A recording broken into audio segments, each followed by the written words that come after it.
María Evangelizadora Radio, un pedacito de cielo en tu hogar presenta Crece en tu fe, con nuestro hermano Américo Tejada.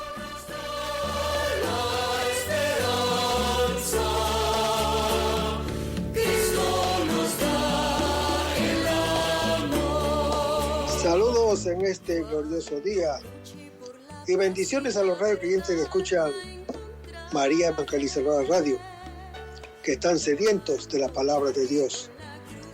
Les envío un saludo a su hermano Américo Tejada, de la parroquia San Simón Stack San José, que está localizada en el Bronx y pertenece a la arquidiócesis de Nueva York.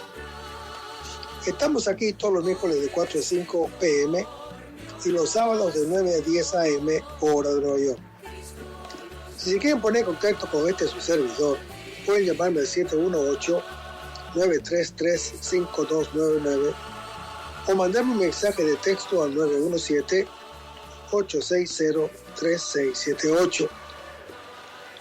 En este segmento de estudio bíblico titulado Crece en tu fe, estamos estudiando una obra titulada Jesucristo nuestro Salvador.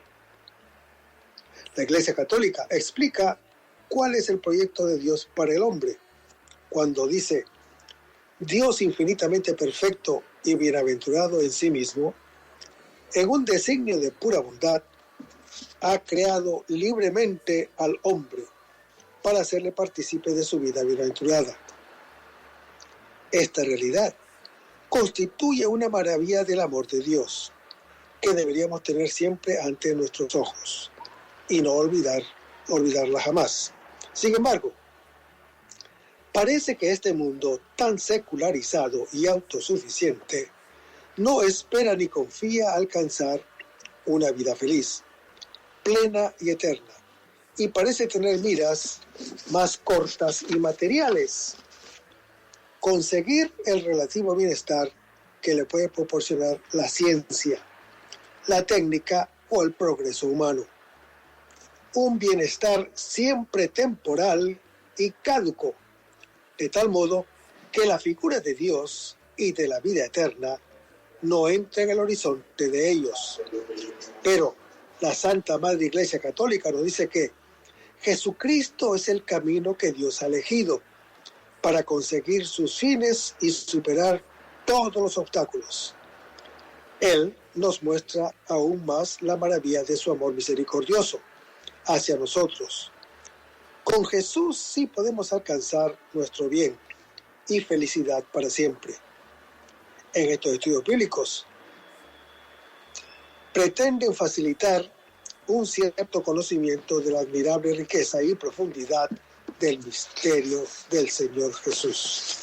Vamos a comenzar este segmento a continuación. Lo hacemos en el nombre del Padre, del Hijo y del Espíritu Santo. Señor, que todo lo que hagamos este día inicie con tu bendición y termine con tu ayuda. Que todo lo que digamos este día sea motivado por tu amor e inspirado por tu gracia. Que nuestras obras de este día reciban tu inspiración y perduren en tu paz. Todas estas cosas, Padre Celestial, te las pedimos en el dulce y poderoso nombre de tu Hijo Jesús, que vive y reina en uno del Espíritu Santo, que es Dios, por los siglos de los siglos. Amén.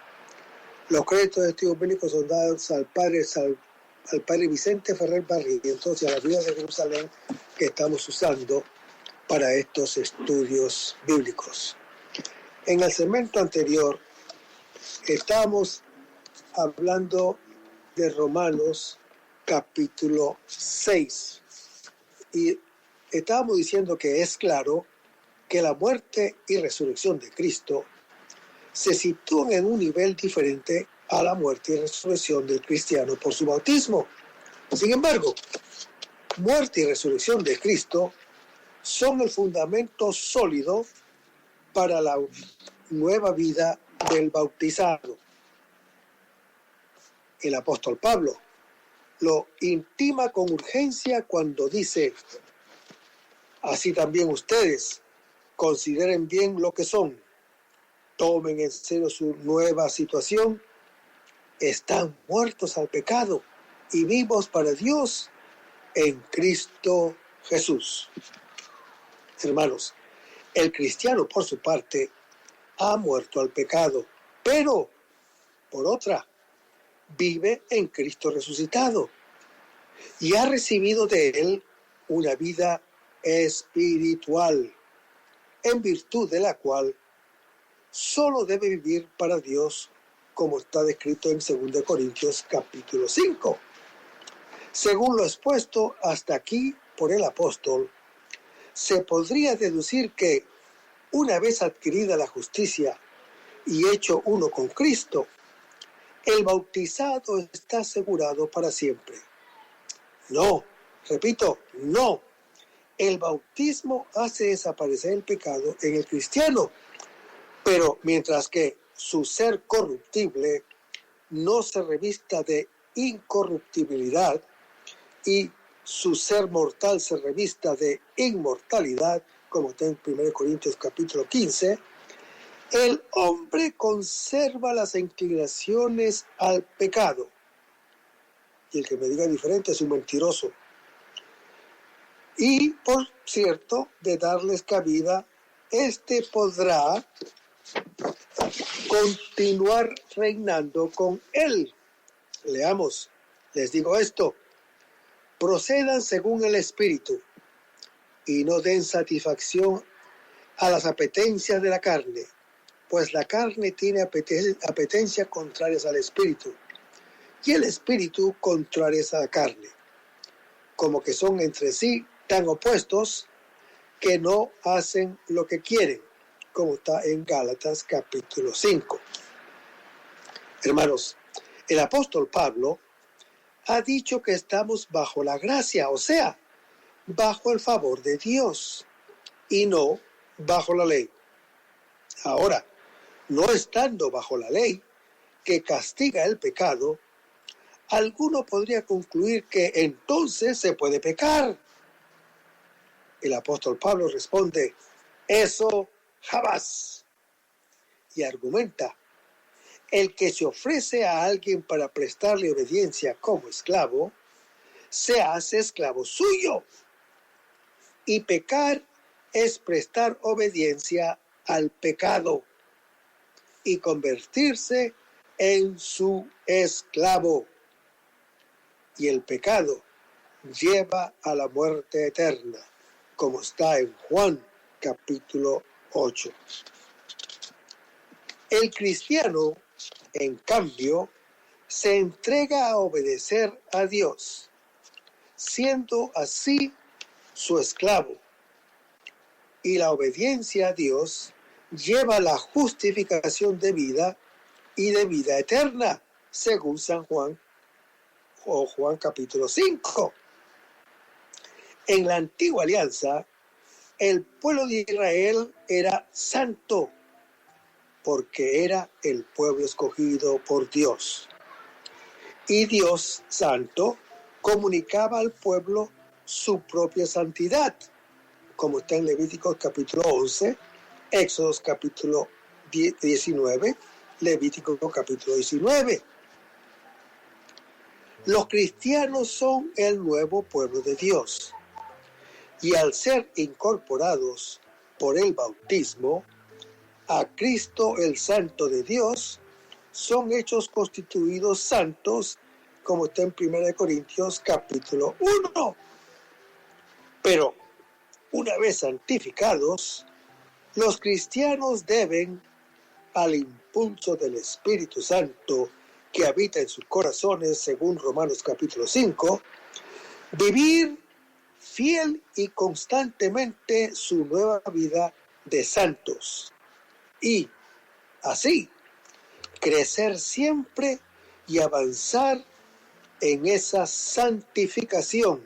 O sea, que es un proceso de más y más hasta llegar a la perfección. Y que nadie podía ser justificado ni entrar en comunión con Dios sino por la gracia de Jesucristo. Lo que la revelación divina nos dice coincide con la experiencia. El hombre, en efecto, cuando examina su corazón, comprueba su inclinación al mal y se siente anegado por muchos males. Toda la vida humana, la individual y la colectiva, se presenta como una lucha, y por cierto dramática, entre el bien y el mal, entre la luz y las tinieblas. Más todavía, el hombre se nota capaz de dominar con eficacia por sí solo los ataques del mal, hasta el punto de sentirse como arrojado entre cadenas. Podemos entender mejor esta realidad si nos damos cuenta de que el pecado lleva consigo la privación de la gracia sobrenatural junto con el alejamiento de la voluntad humana respecto a la de Dios. Y únicamente Dios puede conceder de nuevo la gracia que borra el pecado en el hombre. Vayamos a Marcos capítulo 2, versículos 5 al 12. Hermanos, el pasaje ofrece varios puntos de meditación. Cristo sana el cuerpo de las enfermedades y al alma de los pecados.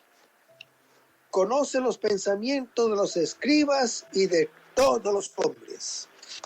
La fe operativa de los amigos del paralítico, que lo llevan hasta el Señor venciendo los obstáculos, es modelo de amistad verdadera. Finalmente, hermano que me escuchas, la pedagogía divina del maestro que indica al recién curado que se comporte desde el primer momento como un hombre sano, cuando le dice: levántate, toma tu camilla y vete a tu casa. Ante las murmuraciones, Jesús hace ver que, puesto que tiene poder para curar los efectos del pecado, como la enfermedad, también puede curar la causa, esto es, perdonar el pecador. Después, Cristo entregó este poder a sus sacerdotes, cuando dice: a quienes perdonéis los pecados, les quedarán perdonados, y a quienes los retengáis, les quedan retenidos, en Juan capítulo 20, que son, por tanto, instrumentos de la misericordia y de la justicia de Dios. Ellos ejercen el poder de perdonar los pecados, en el nombre del Padre, y del Hijo, y del Espíritu Santo. Ahora, la forma pasiva, tus pecados te son perdonados, indica que Jesús no hace sino declarar el perdón que ya Dios ha otorgado al paralítico. Los judíos se equivocan al reprocharle que pretende igualarse con Dios. Leamos: en esto le trajeron un paralítico postrado en una camilla. Viendo Jesús la fe de ellos, dijo al paralítico: ánimo, hijo, tus pecados te son perdonados. Pero he aquí que algunos escribas dijeron para sí: este está blasfemando, como lo dijeron en Mateo capítulo 9. Hermanos, Jesús no realiza la curación del cuerpo, sino la del todo el hombre, ya que en la creencia del judaísmo, las enfermedades son consideradas o se consideraban como la consecuencia de un pecado. Leamos: vio al pasar un hombre ciego de nacimiento y le preguntaron sus discípulos: Rabí, ¿quién pecó, él o sus padres, para que haya nacido ciego, en Juan capítulo 9.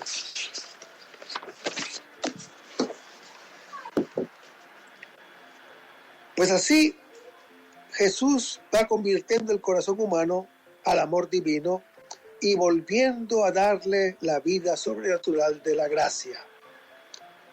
No está en nuestras manos alcanzar la vida de Dios si Él mismo no las concede y comunica. Veamos ahora la salvación del hombre es obra del amor y de la misericordia de Dios. Hermanos, ya sabemos que la única causa o motivo del querer divino es su bondad. Así pues, Dios Padre, movido por su amor benevolente y su infinita misericordia, decidió salvar al hombre mediante el envío de su Hijo al mundo. Cuando se manifestó la bondad de Dios, nuestro Salvador, y su amor a los hombres, nos salvó, no por las obras de justicia que hubiéramos hecho nosotros, sino por su misericordia, por medio de Jesucristo, nuestro Salvador, para que, justificados por su gracia, fuésemos constituidos herederos de la vida eterna que esperamos, como está en Tito, capítulo 3. En esto consiste el amor, no en que nosotros hayamos amado a Dios, sino en que Él nos amó y nos envió a su Hijo como propiciación por nuestros pecados, como lo dice Primera de Juan, capítulo 4. Hermanos, la salvación de los hombres es fruto de la misericordia divina, esto es, de un amor de Dios que es mayor que nuestros pecados y que busca remediar la miseria de la humanidad. Dios, movido por su amor misericordioso hacia nosotros, ha querido hacernos partícipes de su amor y felicidad y ha determinado salvarnos mediante la encarnación de su Hijo. Esta decisión del beneplácito de la voluntad divina es absolutamente libre. No está ligada por nada, pues Dios es siempre Señor de todo y no puede tener ningún tipo de necesidad o de condicionamiento en su actuar. Hermanos, la venida del Hijo de Dios al mundo no era necesaria para la salvación del hombre, puesto que Dios nos podía haber salvado de muchas otras maneras. Por ejemplo, nos podría haber liberado de los pecados, infundiendo directamente su gracia en los hombres sin que mediara la encarnación. Pero ha elegido este medio, la encarnación de su Hijo, que nos aporta más beneficios y es la demostración más excelente, por excelencia, de la misericordia de Dios hacia los hombres. En esto se manifestó el amor de Dios, en que Dios envió a su Hijo unigénito al mundo para que recibiéramos por él la vida, como está en Primera de Juan, capítulo 4. Hermanos, en el designio divino, todo es amor, todo es un don, todo es regalo, todo es gratuidad. La iniciativa es de Dios Padre y siguiendo la compasiva disposición del Padre, el Hijo de Dios se abaja y viene a este mundo para sanar nuestra enfermedad, para iluminar nuestra ceguera, para librarnos de la esclavitud, para darnos la vida. Sí, hermanos, Mire lo que nos dice el Señor o el evangelista. Tanto amó Dios al mundo que le dio a su Hijo unigénito para que todo el que cree en Él no perezca, sino que tenga vida eterna. En Juan capítulo 3. El nombre de Jesús quiere decir en hebreo Dios salva o Salvador. Dios mismo se lo impuso a su Hijo hecho hombre como nombre propio. Así se lo anunció por medio de un ángel a María en Lucas capítulo 1, versículo 31, donde la anunciación a Santa María y la encarnación del Verbo constituyen el centro del Evangelio de la infancia según San Lucas. Estas dos dimensiones, cristológica y mariológica, se ponen de manifiesto en cada episodio. Junto al niño está siempre su madre, que coopera con la fe firme en el plan divino de salvación. Dios no utilizó a María como un instrumento puramente pasivo, sino que ella colaboró por su fe y obediencia libres a la salvación de los hombres. El misterio de la encarnación comporta que María es virgen antes, en y después del parto, que concibe sin intervención de varón, y que el niño, verdadero hombre por ser hijo de María, es al mismo tiempo hijo de Dios, en el sentido más fuerte de esta expresión. La descripción que ofrece San Lucas de Nuestra Señora es muy elocuente.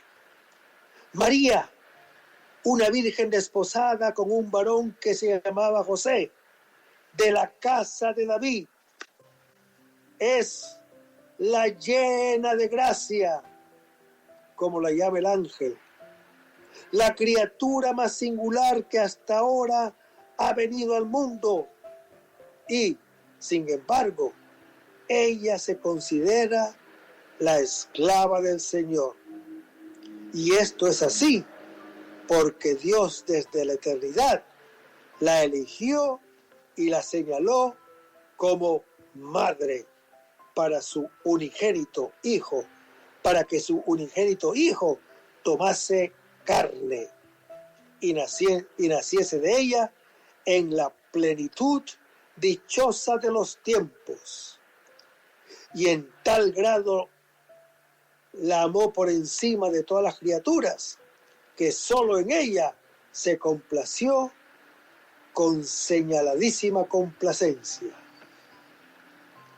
Hermanos, el arcángel Gabriel utiliza en su mensaje frases estrechamente unidas a las promesas divinas a Israel, a los oráculos acerca del Mesías descendiente de David, sobre todo la profecía del profeta Natán que se lee en 2 Samuel capítulo 7, y a los anuncios del reino de Dios.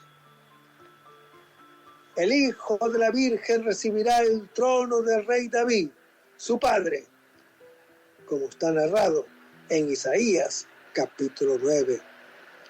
Reinará sobre la casa de Jacob, como está en Números capítulo 24. Y su reino no tendrá fin, como lo anuncia el profeta Daniel en su capítulo 7. Miqueas capítulo 4, segunda de Samuel capítulo 7. La descripción del niño como santo e hijo de Dios supera todo lo imaginable para un israelita. El Espíritu Santo descenderá sobre ti y el poder del Altísimo te cubrirá con su sombra. Hermanos, estas palabras expresan una acción singular, soberana y omnipotente de Dios, que evoca la obra de la creación, como se lee en Génesis capítulo 1, cuando el Espíritu de Dios descendió sobre las aguas para dar vida, y los años del desierto de Sinaí, cuando creó al pueblo de Israel y hacía notar su presencia con una nube que cubría el arca de la alianza, como está en Éxodo capítulo 40. Ahora se trata de algo mucho más grande, la encarnación del Verbo, segunda persona de la Santísima Trinidad, como Abraham, esperando contra toda esperanza, creyó y fue hecho padre de muchas naciones, como lo relata el apóstol Pablo en Romanos capítulo 4. Así, la Virgen María, en el instante de la Anunciación, después de haber manifestado su condición de virgen, creyó porque el poder del Altísimo, por obra del Espíritu Santo, se convertiría en madre del Hijo de Dios, según la revelación del Arcángel Gabriel. Hermanos, el relato del ángel se inspira en varios pasajes del Antiguo Testamento, como cuando se le presenta el ángel de Yahvé a Gedeón en Jueces capítulo 6, cuando la voz del ángel le habla al profeta Natán en 2 Samuel capítulo 7, como cuando se le aparece a la esposa de Manaj de la tribu de Dan para anunciarle el nacimiento de Sansón en Jueces capítulo 13. Alégrate, le dice ahora, mejor que salve. Es el llamamiento al gozo mesiánico del Antiguo Testamento. Leamos: exulta sin freno, Sión, grita de alegría, Jerusalén, que viene a ti tu rey, justo y victorioso, como está en Zacarías capítulo 9. Den gritos de gozo y de júbilo, moradores de Sión, que grande es en medio de ti el Santo de Israel, como está en Isaías capítulo 12. Grita alborozada Sión, lanza clamores Israel, celébralo, alégrate de todo corazón, ciudad de Jerusalén. Yahvé, Rey de Israel, está en medio de ti, como lo dice en Sofonías capítulo 3. Grita de gozo y alborozo, Sión capital, pues vengo a morar dentro de ti, oráculo de Yahvé, como está en Zacarías capítulo 2. Pero volviendo a Lucas capítulo 1, leemos que el ángel le dice a María: el Espíritu Santo vendrá sobre ti, y el poder del Altísimo te cubrirá con su sombra. Hermanos, estas palabras del ángel nos llevan al Antiguo Testamento. Leamos: Yahvé marchaba delante de ellos, de día en columna de nube, para guiarlos por el camino, y de noche en columna de fuego, para alumbrarlos, de modo que pudieran marchar de día y de noche. No se apartó del pueblo ni la columna de nube por el día, ni la columna de fuego por la noche, como está en Éxodo capítulo 3. Al tercer día, al rayar el alba, hubo truenos y relámpagos, y una densa nube sobre el monte, y un fuerte sonido de trompeta. Todo el pueblo en el campamento se echó a temblar, como está en Éxodo capítulo 19. La nube cubría el monte, la gloria de Yahvé descansaba sobre el monte Sinaí, y la nube lo cubrió durante 6 días. Al 7º día, Yahvé llamó a Moisés de en medio de la nube, como está en Éxodo capítulo 24. Y en el Nuevo Testamento leemos: estaba todavía hablando cuando una nube luminosa los cubrió con su sombra, y de la nube salió una voz que decía: este es mi Hijo amado, en quien me complazco, escúchenlo. En Mateo capítulo 17. Y en ese, porque no hay nada imposible para Dios, ya Yahvé lo había dicho ya en el Antiguo Testamento. Leamos: dijo Yahvé a Abraham: ¿por qué se ha reído Sara? Pensando, seguro que voy a parir ahora de vieja. ¿Hay algo difícil para Yahvé? En el plazo fijado volveré al término de un embarazo, y Sara tendrá un hijo, como lo dice Yahvé en Génesis capítulo 18. Hermanos, María es figura de todo creyente y de la iglesia entera. Lo que le ha sucedido a ella debe sucederle a cada uno y a todos.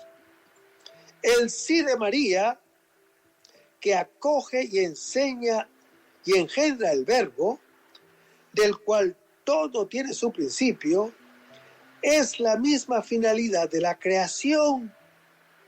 El misterio puede captarse en varios aspectos, según si se considera a María como tipo del creyente, ápice del mundo, resto de Israel, realización de la promesa. Es el encuentro que Dios buscó desde toda la eternidad, coronamiento de su sueño de amor, premio de su trabajo, recompensa de su fatiga. Finalmente, desde las profundidades de su creación, que se alejó de él, se levanta un sí capaz de atraerlo, y él viene, se une y se compromete para siempre. Grande fue la alegría de Dios al poder decirle a María: alégrate. El esposo finalmente, después de muchos dramas, encuentra a la esposa de su corazón. Es el comienzo de las bodas entre Dios y la humanidad. El principio de un amor que será más fuerte que la muerte, como lo leemos en Cantar de los Cantares, capítulo 8. En Galilea alcanza una ciudad insignificante, Nazaret. ¿De Nazaret puede acaso venir algo bueno? Como está en Juan capítulo 1. Dios tiene en cuenta toda la lejanía y prefiere lo descalificado religiosamente e insignificantemente humano, el privilegio de los lejanos y de los pequeños forma parte de la esencia misteriosa de Dios, que es pura misericordia. Ya antes Dios se había dirigido a una pareja de ancianos para dar éxito a sus intentos vanos por tener un hijo. Ahora, en cambio, se dirige a una virgen y se entrega a ella como hijo suyo para hacer comprender que el futuro y la salvación del hombre viene solo de Él y es Él mismo. Hermanos, la realización supera toda expectativa. La virginidad de María indica ante todo que lo que nace de ella es un puro don. El futuro ofrecido en ella a todo el mundo es gracia y don de Dios. Más aún, hermano que me escuchas, es el mismo Dios como gracia y don. María es llamada llena de gracia. El término no tiene connotación moral, sino ontológica, y su opuesto es desgraciada. Es la que ya no es desgraciada, porque Dios le ha concedido la gracia de salvarla del vacío, al concederle la gracia de sí mismo. Llena de gracia es su nombre. El hombre desde siempre ha deseado estar con Dios. Toda religión nace de este deseo. Pero Dios habita en un lugar inaccesible. Por consiguiente, no puede limitarse a ser un deseo imposible del hombre. Ahora, en cambio, el que es infinitamente lejano se ha hecho cercano. El Eterno entra en el tiempo. El Altísimo se ha inclinado. El Inmenso se ha concentrado y se ha hecho pequeño para ser concebido y abrazado. Como el hombre no puede estar con Dios, Dios ha decidido estar con el hombre. Y el ángel le dice a la Virgen, no temas. Hermanos, con estas palabras, el ángel prepara la revelación del gran misterio. Lo que Moisés, que lo deseaba, no pudo ver, sino de espaldas en Éxodo capítulo 33. El deseo inaudito de Moisés aquí es escuchado mucho más allá de todo deseo posible. Se puede decir hasta fue de un modo imposible. María encontró en Dios una gracia mucho más grande que la que Moisés se animó a pedir. Encontró tanta gracia que estuvo llena de gracia. Ese Dios que no podía ser alcanzado ni visto, ni siquiera pensado ni imaginado, María lo concebirá y lo abrazará y lo llamará por su nombre. Esta es la gracia que Dios le concede a la virginidad de María. Concebir el inconcebible. Engendrar a aquel que lo hizo todo. Dar nombre al nombre que está sobre todo nombre. Al innombrable. El Espíritu Santo que aletaba sobre el caos primordial que cubría el monte Sinaí y el arca donde fue dada y custodiada la palabra, ahora entra en acción de una manera nueva y definitiva. Dios se hace nube para poder mostrarse ante nuestros ojos. Su presencia es oscura para nuestra mente. Solo la fe sabe que en esta tiniebla está la luz, tenebrosa porque es demasiado luminosa.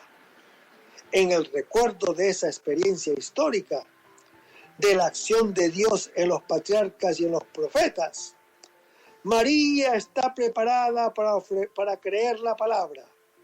Así puede decir, he aquí la esclava del Señor. Sí, hermanos, María se llama esclava porque está totalmente dispuesta a obedecer. Y en este he aquí de María, la esclava de Dios, está el he aquí de Dios. Después del anuncio del ángel a María, el ángel irá después a José. En Mateo capítulo 1, versículos 20 al 21, donde en su genealogía San Mateo, el apóstol, demuestra que en Jesucristo se cumple la promesa de salvación hecha por Dios a Abraham en favor de toda la humanidad en Génesis capítulo 12 y en Génesis capítulo 17, y que es el rey Mesías, descendiente del rey David, y cuyo reino no tendrá fin, anunciado por el profeta Daniel en su capítulo 7. En esta genealogía aparecen 4 mujeres, todas extranjeras, que, de modo sorprendente, se incorporaron a la historia de Israel, es decir, a la historia de la salvación. Son un símbolo de que la redención alcanza a toda la humanidad. También incluye algunos personajes cuya conducta no fue recta, mostrando así que la providencia divina en ocasiones sigue caminos que resultan misteriosos para los hombres. San Mateo y San Lucas comienzan el Evangelio con la narración de algunos episodios referentes al nacimiento y a la infancia de Cristo, desde perspectivas diferentes. San Mateo se fija especialmente en el cometido de San José, esposo de la Virgen María y padre legal de Jesús. José fue elegido por el Eterno Padre como protector y custodio, fiel de sus principales tesoros, esto es, de su hijo y de su esposa. Cumplió su oficio con insobornable fidelidad. Si es verdad que la Iglesia entera es deudora de la Virgen Madre, por cuyo medio recibió a Cristo, después de María es San José, a quien debe un agradecimiento y una veneración singular. El texto afirma que la Virgen María estaba desposada con José. Los desposorios, literalmente santificaciones o consagraciones, eran un compromiso de unión matrimonial con los efectos jurídicos y morales del verdadero matrimonio, según Deuteronomio capítulo 20. De hecho, la infidelidad de una mujer desposada se castigaba con la lapidación en Deuteronomio capítulo 22. Al cabo de un año o más, se celebraba el matrimonio con la conducción de la esposa a la casa del esposo. El Evangelio nos muestra hasta qué punto era justo José, con una justicia que iba más allá de la letra de los preceptos, pues repudiarla en secreto equivalía a dejar a María libre de los compromisos de desposada. San José no duda de la virtud de su esposa, sino que se juzgaba indigno y pecador, y pensaba que no debía convivir con una mujer que le asombraba por la grandeza de su admirable dignidad. Como no podía penetrar en el misterio, determinó dejarla, según la tradición judía. Imponer el nombre a un recién nacido significaba reconocerlo como hijo.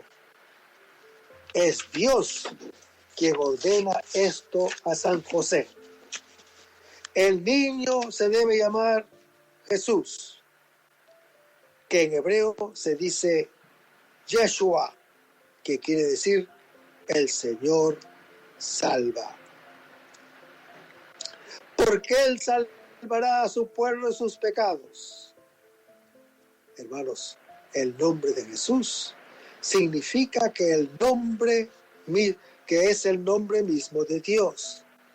Está presente en la persona de su Hijo, según Hechos capítulo 5, tercera de Juan capítulo 7, o versículo tercera de Juan 7. El Hijo hecho hombre para la redención universal y definitiva de los pecados. Él es el nombre divino, el único que trae la salvación, como está en Juan capítulo 3, Hechos capítulo 2. Y de ahora en adelante puede ser invocado por todos, porque se ha unido a todos los hombres por la encarnación, según Romanos capítulo 10. De tal forma que no hay bajo el cielo otro nombre dado a los hombres por el que nosotros debamos salvarnos, según Hechos capítulo 4, Santiago capítulo 2, Hechos capítulo 9. Hermanos, todos los nombres profetizados en el Antiguo Testamento para el Hijo de Dios se pueden reconducir a este, porque mientras los demás se referían a algún aspecto de la salvación que nos había de dar, este comprendía en sí mismo la realidad y la causa de la salvación de todos los hombres, al dar fe de que se ha cumplido el oráculo del profeta Isaías, capítulo 7. San Mateo reafirma la virginidad de Santa María y la divinidad de Jesús. Cristo es verdaderamente el Emmanuel, que quiere decir Dios con nosotros, no solo por su misión divina, sino porque es Dios hecho hombre, según San Juan capítulo 1. No quiere decir que Jesucristo haya de ser llamado normalmente Emmanuel. Este nombre se refiere más directamente a su ministerio de Verbo encarnado. La genealogía de Mateo detalla la ascendencia israelita de Cristo para vincularlo a los principales depositarios de las promesas mesiánicas, como está en 2 Samuel capítulo 7 e Isaías capítulo 7.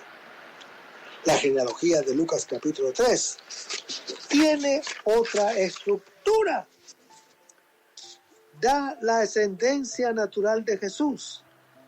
Por eso se remonta hasta Adán. Mateo, en cambio, destaca la esencia dinástica o bien la equivalencia entre la descendencia legal, que es la ley del liberato de Deuteronomio capítulo 25, y la natural.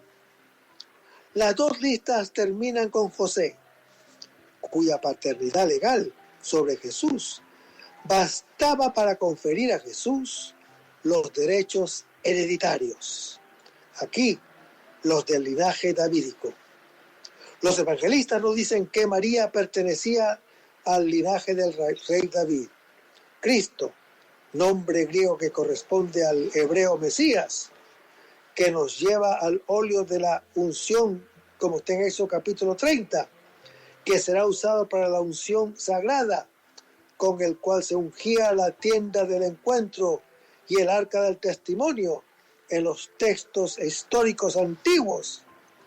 La unción se reserva al rey, como está en 1 Samuel, capítulo 10, al que confiere un carácter sagrado. En 1 Samuel, capítulo 9, el rey es el ungido de Yahvé.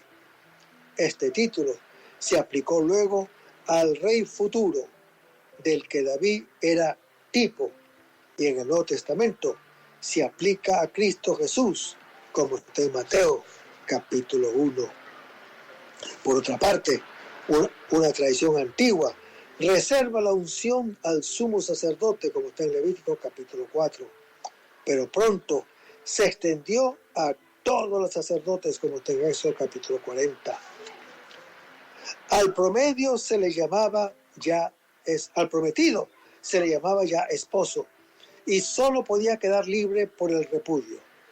José, como hombre justo, quiere cumplir la ley y piensa en separarse de María, pero en vez de divorcio público, decide abandonarla privadamente, lo que constituía el procedimiento normal.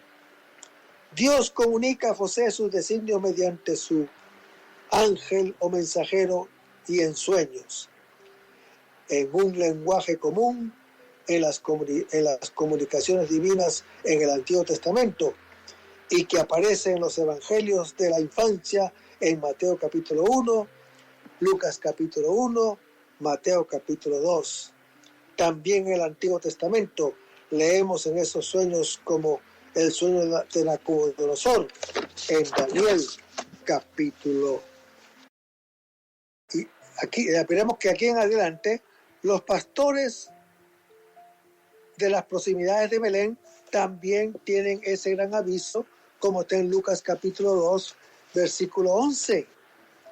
Hermanos, el ángel revela a los pastores que Jesús es el Salvador, el Mesías, el Señor, al decirles que ha nacido en Belén.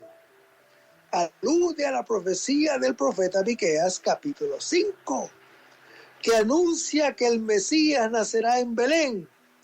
Dios quiso que el nacimiento de su Hijo, de su divino Hijo, el hecho más importante de la historia humana, pasara inadvertido para el mundo.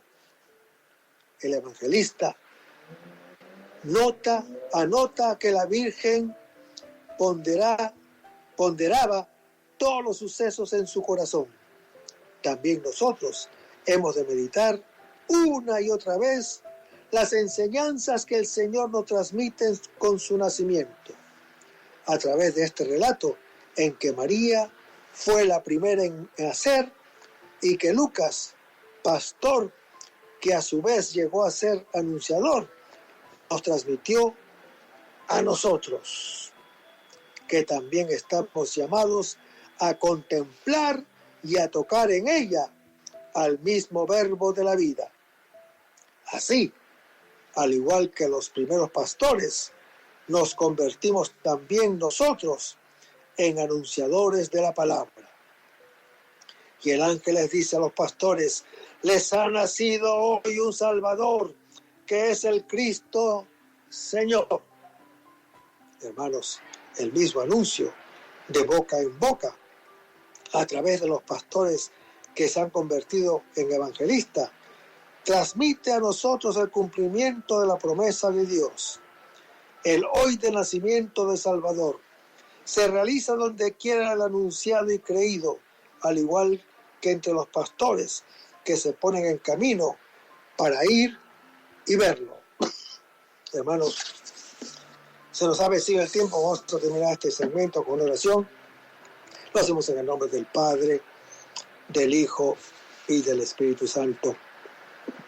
Señor Jesús, ayúdanos a conservar el fervor espiritual, la dulce y confortadora alegría de evangelizar, incluso cuando hay que sembrar entre lágrimas, como Juan el Bautista, como lo hicieron los apóstoles Pedro y Pablo y los otros apóstoles, y también esa gran multitud de evangelizadores que se han sucedido a lo largo de la historia de la Iglesia Católica, con un ímpetu interior que nada ni nadie sea capaz de extinguir.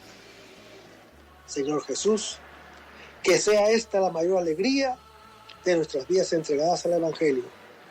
Y ojalá que el mundo actual pueda así recibir la buena nueva de tu Evangelio, porque tenemos la tarea de anunciar el reino de Dios y de implantar tu iglesia en este mundo que todavía no te conoce. Todas estas cosas, Padre Celestial, te las pedimos en el dulce nombre de tu Hijo Jesús, que vivirá en la unión del Espíritu Santo, que es Dios, por los siglos de los siglos. Amén. Hasta el próximo segmento. Que el Señor nos bendiga.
Esta es María Evangelizadora Radio, el camino a tu santidad, porque es un pedacito de cielo en tu hogar.